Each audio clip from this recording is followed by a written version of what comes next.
Hi everybody, this is Alchemist 2 and I'm back again with another movie review. Thanks to my friend Bryce Angie, I was reintroduced to a children's classic that I had forgotten long ago. And that movie is the live action version of Peter Pan. Now I'm not talking about the musical with Sandy Duncan flying around on a wire. No. This is the best version of Peter Pan I have ever seen. It is absolutely magical, enthralling, just utterly spectacular. And I think it is the truest version of the story.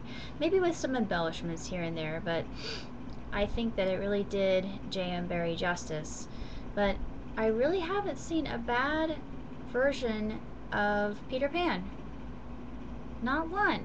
I don't know how this happens, but even in the biopic Finding Neverland, that was absolute magic. It was just such a beautiful story about the man who created Neverland, Mr. Barrie himself. But it's just not about that movie. It's about Peter Pan himself and the different characters that we are introduced to, and it's just an absolutely remarkable film. It's timeless, and I've always loved the story of Peter Pan. It's always been one of my favorites, and still remains a classic to this day. And you get more insight into Hook's personality, and of course Peter's personality, Wendy and John and Michael, and the Darlings, and I just think everything is depicted so splendiferously well. It's just absolutely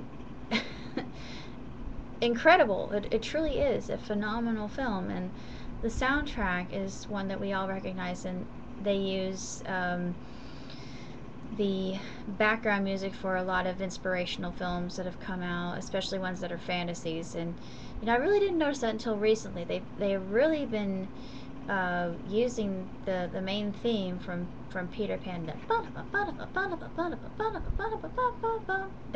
Of course, I can't do all the parts, but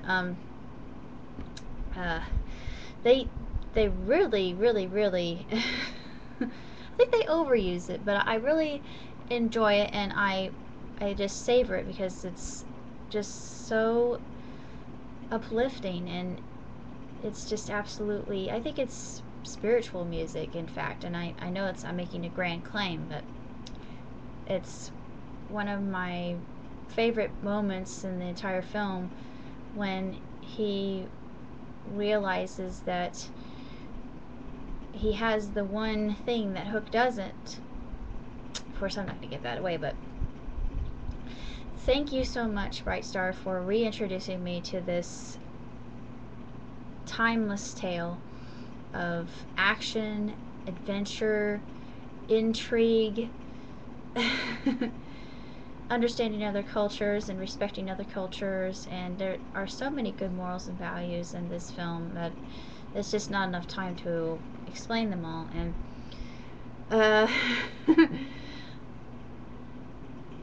Bright Star mentioned something very interesting to me. And I'm an Anglophile, and she's a Francophile. And actually, I'm a Francophile too, but I'm a culture vulture, so I guess that's, I'm an everybody-ophile. And how would I say that?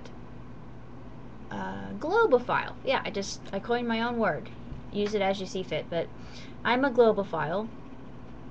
And she asked me a question.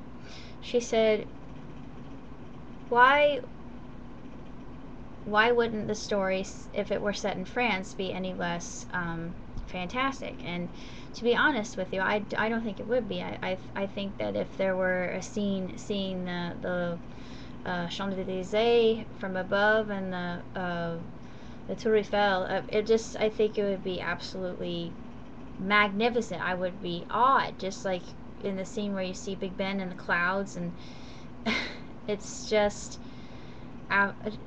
you're just transfixed the whole entire time, and it's just so beautiful. This film is just amazing.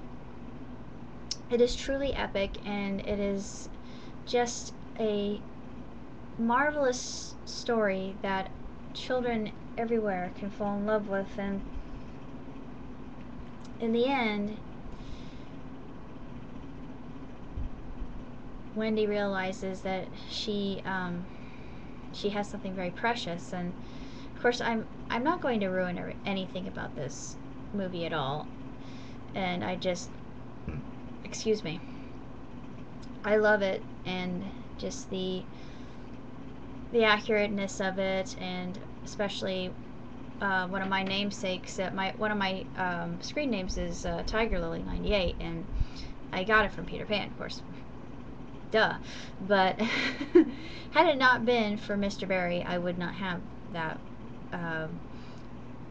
gorgeous screen name for fictionpress.com. But it's actually Tiger Lily 98 because 98 is the year I graduated from high school, but I digress.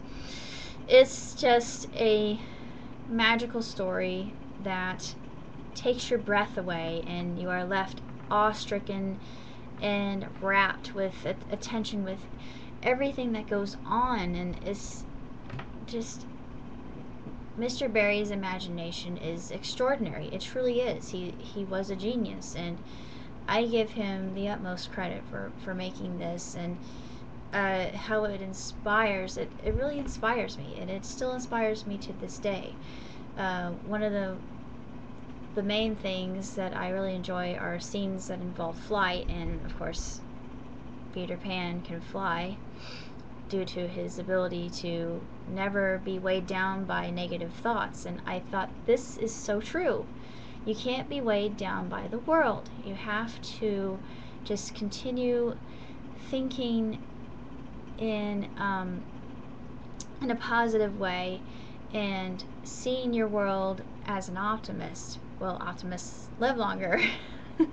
It's proven scientifically. Look it up. But other than that, I really don't have that much else to say about Peter Pan, other than if you haven't seen it, then by all means do, because I feel that each of the cast member and crew, they fit their characters perfectly. The soundtrack is just utterly stupendous. It's just glorious to my ears, and like I said, the main theme is my ultimate favorite, and I hear it every Christmas, and I never get tired of it, and I don't care, even if it is overused. But it's one of the most beloved themes of all time, and I'm not sure, it's James Horner, I think.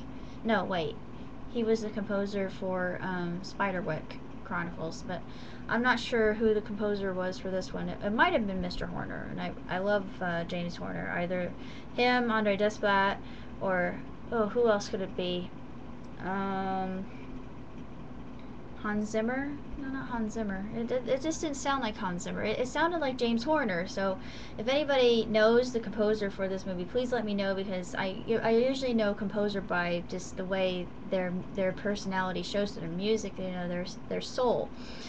So I don't know if it was he or not, but please someone let me know, because I'm going to be racking my brain over this all night. But as far as movies go, 5 stars, absolutely cosmic, astronomically well done. 2 thumbs way up. Supernova, I can't even say that. Supernova, Supernova thumbs. It's gonna be my saying now, supernova thumbs. But I absolutely adore this film, and I recommend it for anybody who is a fan of the book, because I think it follows it religiously, and I don't think it deters at all from the story. It is the absolute perfect rendition of this tale, and I do believe that Mr. Barry would be absolutely delighted by the minds that have created this stunningly wonderful, exceptional film.